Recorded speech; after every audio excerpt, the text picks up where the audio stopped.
தமிழர் பெருத்து வாழ்கிற நிலப்பரப்பான தமிழ்நாட்டில் ஒரு வீரன் வெளிச்சத்திற்கு வந்தார். 2 வீரர்களுமே காட்டில்தான் இருந்தார்கள்.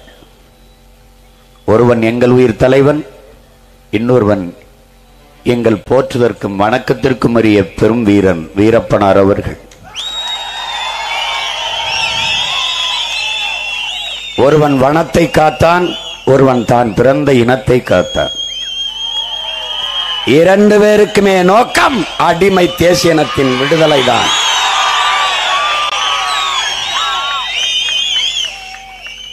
வழியே இல்லாமல் துப்பாக்கி தூக்கிய வீரர்கள் எங்கள் முன்னவர்கள்.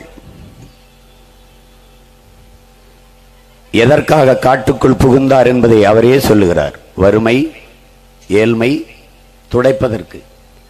ஆனால் என் மகள் பேசியது போல தன் வறுமை மட்டும் போனால் போதுமா, தன் பிறந்த சமூகத்தின் வறுமையையும் போக்க வேண்டுமா என்கிற கனவு வருகிற போது தன்னை வருத்திக் கொண்டேனும் தான் பிறந்த சமூகத்தை உயர்த்தியாக வேண்டும் என்கிற எண்ணத்தில் எங்கள் வீரப்பனார் தமிழ் தேசியவாதியாக மாறினார். இந்த நிலத்தில் இவரும், அந்த கரையில் அவரும். நான் கூட ஒரு இடத்தில் பேசினேன், காட்டுக்குள் போனாலும் எனக்கு வேலை இருக்கிறது, கடல் தாண்டி அந்த நாட்டுக்குள் போனாலும் எனக்கு வேலை இருக்கிறது என்று.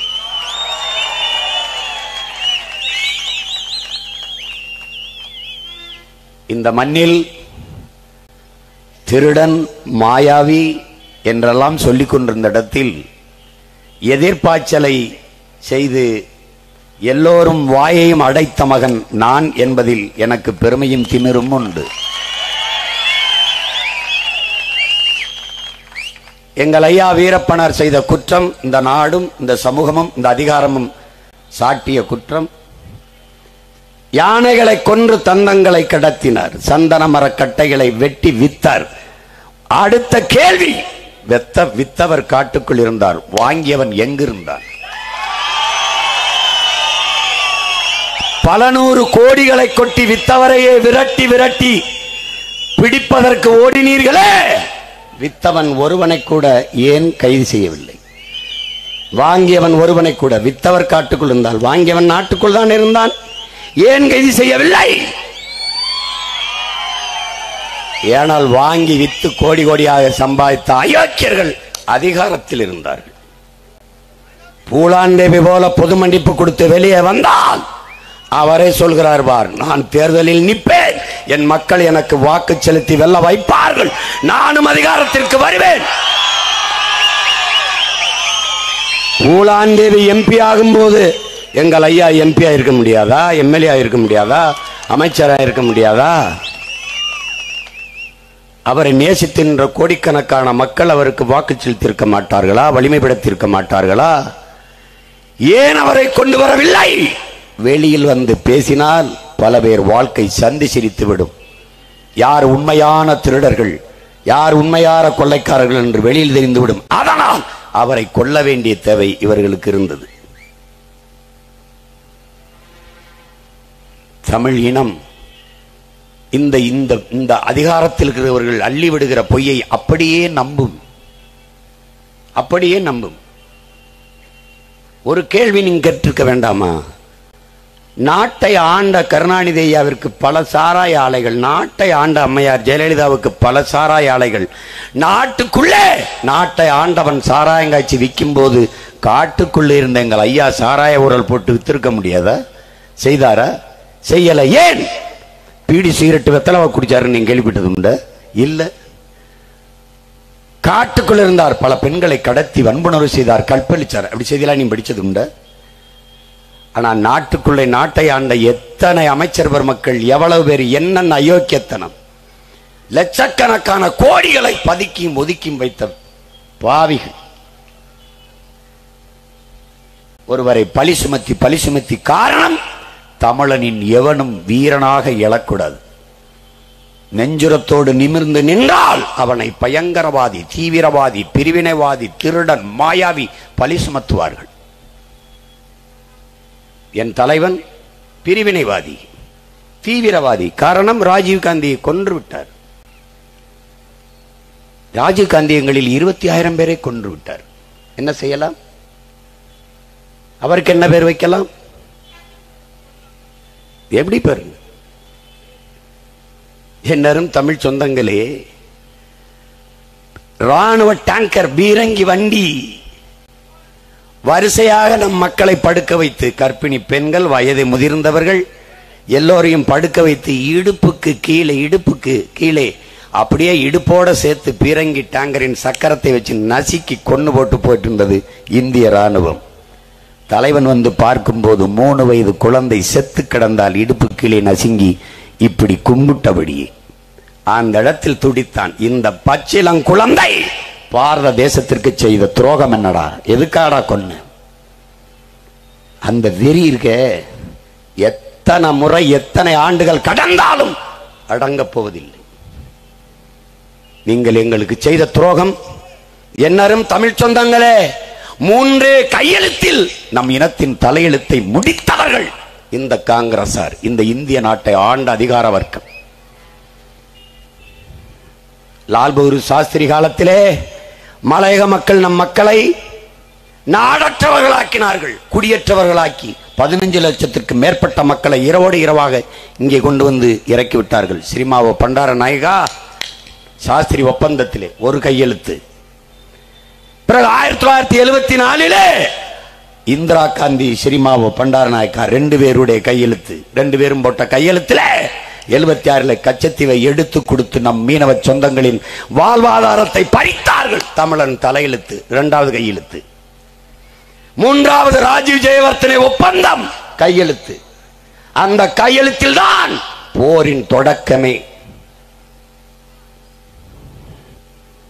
அன்னைக்கு இருந்த ஐயா சிதம்பரம், ஐயா மூப்பனார் போன்ற பெருந்தலைவர்கள் இதை செய்யாதே, வரலாற்றில் பெரிய தவறு என்று ஏன் சுட்டிக்காட்டவில்லை?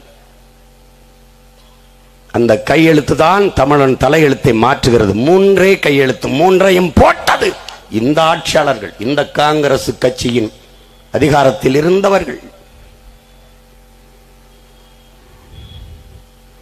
அமைதி பேச்சுவார்த்தைக்கு வா பிரபாகரா, அவர் ஒத்துக்கல, அதுல கையெழுத்திடல.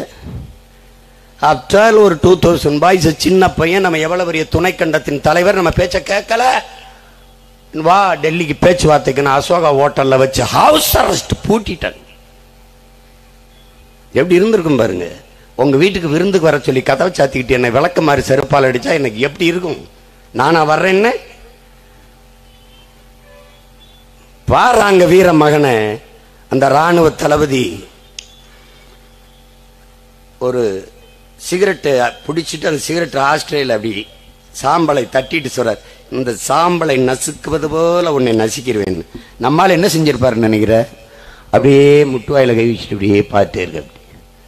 பிரபாகரன், மிஸ்டர் பிரபாகரன், உங்களுக்கு 2 சில்ட்ரன்ஸ், உங்களுக்கு 2 குழந்தைகள் இருக்குதுன்னு. அது மாதிரி உங்களுக்கும் குழந்தைகள் இருக்கும்.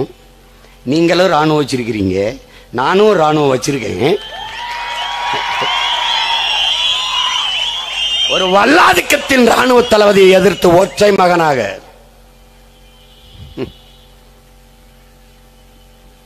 வீரம் டாடே, ஆட்டிலையும் மாட்டிலையும் கோழியிலுமே வீரத்தை கடத்தின பரம்பரை எங்கள் சந்ததியினருக்கு வீரத்தை கடத்தாம விடுவோமா என்ன சொல்லு?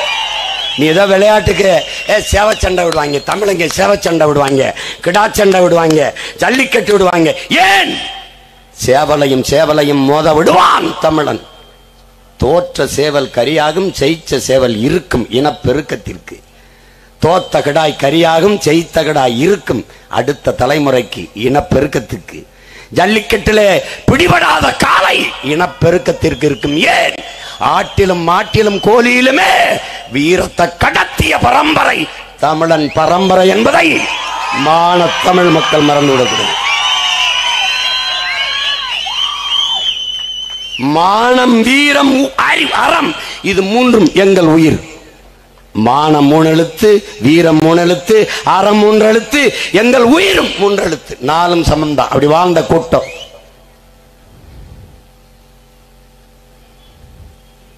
மானத்துக்காக உயிரை விட்ட ஒரு இனமிடாது.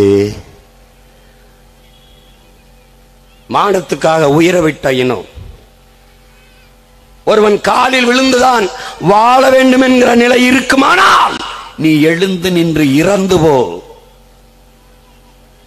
நீ சரணடைந்து வாழ்வதற்கு பதில் சண்டையிட்டு செத்து போ. புரட்சியாளர் பழனி பாபா சொல்றாருல, நாயாக இருந்து 4 வீட்டிலே நக்கி பிழைத்து வாழ்வதை விட சிங்கமாக இருந்து கட்சித்து விட்டு செத்து போ.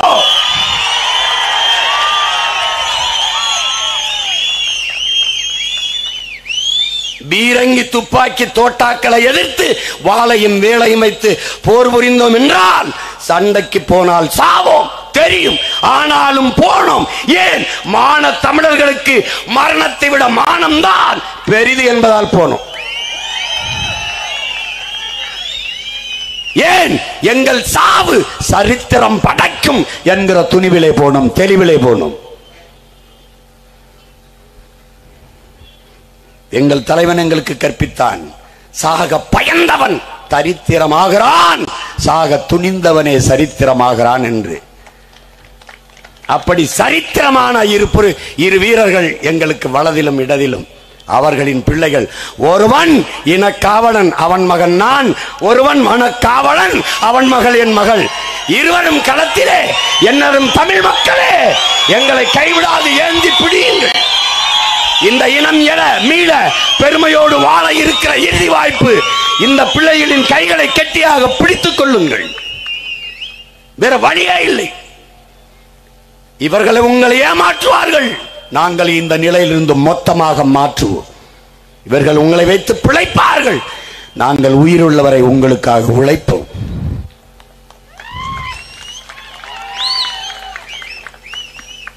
நானும் என் தலைவரும் பேசிக் கொண்டிருக்கும் போது ஐயா வீரப்பனாரை பற்றி பேச்சு. தலைவருக்கு இவர் மேல் பெரிய பற்று, பெரிய பாசம். அவளவரிய நாட்டில், நம் இனத்தில் ஒரு வீரன் என்ற மதிப்பு அவர் மேலே. எப்படி இறந்தார்? அவருக்கு சொல்லப்பட்ட கதை நம்பகமாக இல்லை. தம்பி, நான் எடுத்து சொன்னேன். எப்படி இறந்தார்?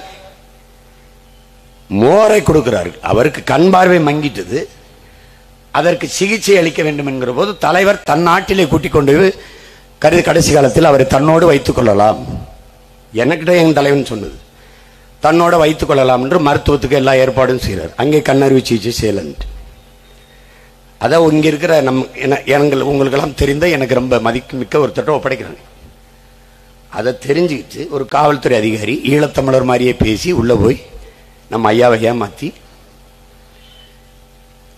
எல்லா தகவலையும் தெரிஞ்சுக்கிட்டு மோரில் விஷத்தை வைக்கிறாங்க. விஷத்தை வச்சு கூட இருக்கிறவங்க எல்லாம் குடிச்சிடுறாங்க. ஓடை எப்படி ஓடுதோ அதில் கை கழுவ போறாங்க. எல்லாரும் குடிச்சிட்டு அங்கே போய் ஒரு மோரை குடிச்சு கை கழுவும் போது அந்த தண்ணி கிட்ட போகும்போது ஒரு மயக்கமாக வருது. திரும்பி அதை குடிச்சிடாதீங்க, அதில் ஏதோ இருக்குதுன்னு சொல்றதுக்கு திரும்பும்போது நம்மால் எடுத்து குடிச்சிட்டு இருந்துறாரு. இங்கிலீஷ் படம் கூட தோத்து போயிடும். குடிச்சிடாதீங்கன்னு சொல்ல போகும்போது குடிச்சுக்கிட்டு எப்படி நடந்துருச்சு பாரு. விஷத்தை வச்சு கொண்ட ஈனப்பயில்கடாவீங்க. நேருக்கு நேர சண்டை போட்டு தோக்கடிக்க முடியாதுன்னு தெரிஞ்சு விஷத்தை குடிச்சு செத்துறாரு. 2 நாள் ஆச்சு. ஆடு மேய்க்கிற பையனை உள்ள அனுப்பி இறந்து கிடக்கிறாரான்னு பாருன்னு, ஆமா இறந்து கிடக்கிறாருன்னு தெரிஞ்சுக்கிட்டு திருப்பி போய் தூக்கிட்டு வந்து மீசையெல்லாம் வெட்டிட்டு அந்த வேனுக்குள்ள வச்சு தூரம் இருந்து சுட்டு ஆட்டு ரத்தத்தை பீச்சி கொண்டுட்டோன்னு பீத்திக்கிட்டு இருந்த பிக்காலி பயிலடாவீங்க. நீங்கள போய் பீத்திக்கிறீங்க.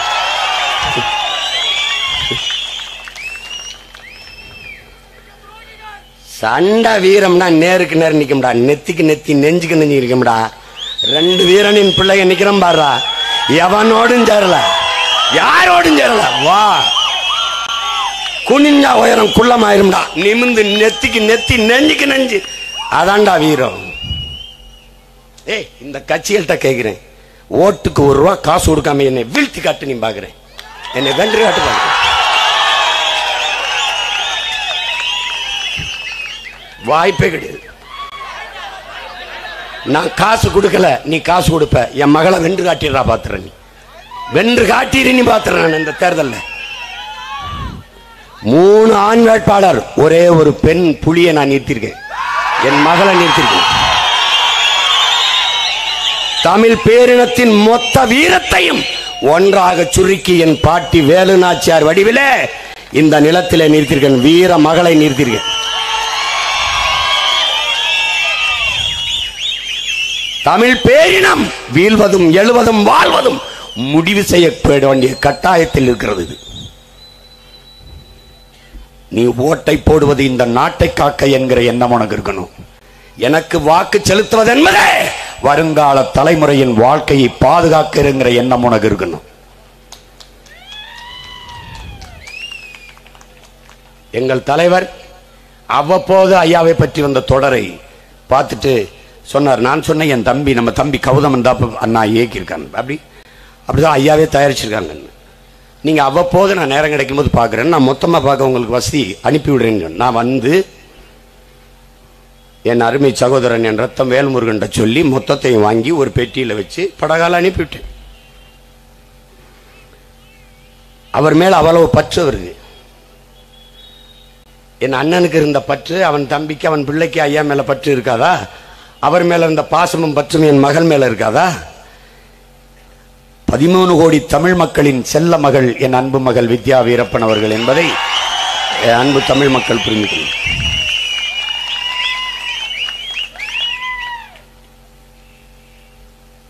எங்களை அழிக்க நினைப்பார்கள், ஒழிக்க நினைப்பார்கள், தமிழ் இனம் நிமிரக்கூடாது என்று நினைப்பார்கள், எழுச்சியுறக்கூடாது, மீட்சியுறக்கூடாது என்று நினைப்பார்கள். என்ன வேணுமானாலும் செய்வார்கள். ஒரு எளிய மகன் என்னையை ஒடுக்குவதற்கு எவ்வளவு வேலை! என் கடவுச்சீட்டை பறித்து வைக்கிறார்கள். 136 வழக்கை போடுகிறார்கள். எல்லா நீதிமன்றங்களிலும் வழக்கு. அதை காரணம் காட்டி கடவுச்சீட்டு முடக்கம். கடைசியா சின்னத்தினால இவருக்கு வாக்கு வருதல். சின்னத்தை எடுத்துக்கிட்டு என்னுடைய வாக்கை குறைக்கிறானா, என்னை பின்னுக்கு தள்ளுறாங்களாம். இது என் நாடடா, என் மக்களடா, என் மண்.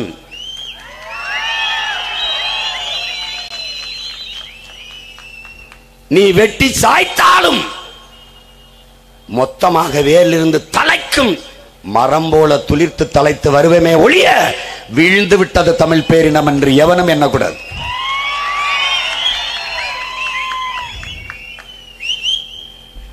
இனி ஒரு தலைமுறை வீரப்பன் வீரப்பன் வீரப்பன் என்று பேச வைப்பால் என் மகள் வித்யா. நீங்கள் கவனத்தில் வைத்துக் கொள்ளுங்கள். அவ்வளவுதான். கொன்னுட்டோம் நினைக்கிறிய? செத்த இடத்தில் பல லட்சக்கணக்கான வீரப்பனர்களாக பிறப்பார்களா வீரர்கள்.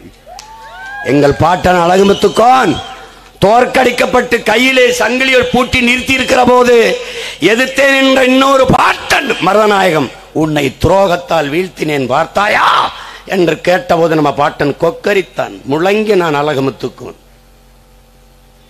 நாங்கள் தோற்று போனாலும் செத்து புதைந்தாலும் வீர மறவர்கள் என்று சரித்திரம் பதிவு செய்யும். ஆனால் நீ வென்றாலும் துரோகி துரோகிதான், நீ துரோகி என்றுதான் வரலாறு உன்னை பதிவு செய்யும் என்று. அது மாதிரி எங்களை சுத்தி பின்னப்பட்ட கதைகள், எத்தனை துரோகிகள்,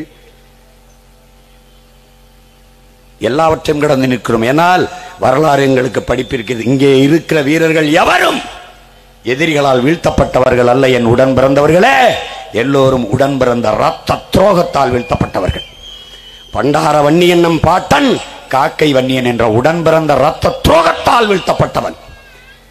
நம் தலைவன் வாழ்ந்த இடம் வன்னிக்காடு வவுனியா என்று அழைக்கப்படுகிறது என்றால் காரணம் பண்டார வன்னியன் ஆண்ட நிலம் என்பதாலே அது வன்னிக்காடு என்று பெயர் பெற்றது. தமிழீழ நிலத்திலே 6 அடி உயரத்திற்கு நம் பாட்டன் பண்டார வன்னியனுக்கு சிலை வைத்தவன். இந்த நிலத்தில் நம் பாட்டனுக்கு சிலை இல்லை. நம் தலைவன் தமிழீழ நிலத்திலே பண்டார வன்னியனுக்கு சிலை வைத்தார். துரோகத்தால் வீழ்த்தப்பட்டவர்கள் நாம். அதனால் மிகுந்த கவனமாக ஒவ்வொரு காலடி தடங்களையும் காலடியையும் எடுத்து வைத்து பயணிக்க வேண்டிய பொறுப்பும் கடமையும் நமக்கு இருக்கிறது. மிகுந்த விழிப்புணர்வோடு இருக்க வேண்டும். உங்களுக்கு தெரியும், வீழ்த்தப்பட்டு விட்ட இனம் எழுந்துவிடக் கூடாது என்று நம் எதிரிகள் துரோகிகள் எல்லோரும் நம்மை விட முனைப்பாக வேலை செய்கிறார்கள். வீழ்த்தப்பட்ட ஒரு இனம் விடுதலை பெறுவதற்கு இருக்கிற கடைசி வாய்ப்பு என் அன்பு மக்களே அரசியல் விடுதலை தான். நம் முன்னவர்களின் ஆயுதங்கள் மிச்சம் வைத்துவிட்டு போனதை அவர்கள் பிள்ளைகள் நாம் அரசியலால் வென்று முடிப்போம். இங்கே பேச முடியாததை இந்திய நாடாளுமன்றத்திற்குள் என்னரும் மகள் வித்யா வீரப்பன் பேசட்டும். எங்கள் இனத்திற்கு எப்படிப்பட்ட துரோகத்தை செய்தீர்கள்? அதிகாரத்தில் இருப்பவர்கள் ஊழல் லஞ்சமாக கோடி கோடியாக உழைக்கும் மக்களின் பணத்தை குவித்ததில்லையா? இந்த தேர்தல் பத்திரத்தின் மூலமாக எல்லா கட்சியும் பல ஆயிரக்கணக்கான கோடிகளை வாங்கியிருக்கிறீர்கள், நூற்றுக்கணக்கான கோடிகளை வாங்கியிருக்கிறீர்கள். ₹1 கூட வாங்காத ஒரு கட்சி இந்திய நிலப்பரப்பில் நாம் தமிழர் கட்சி மட்டும்தான்.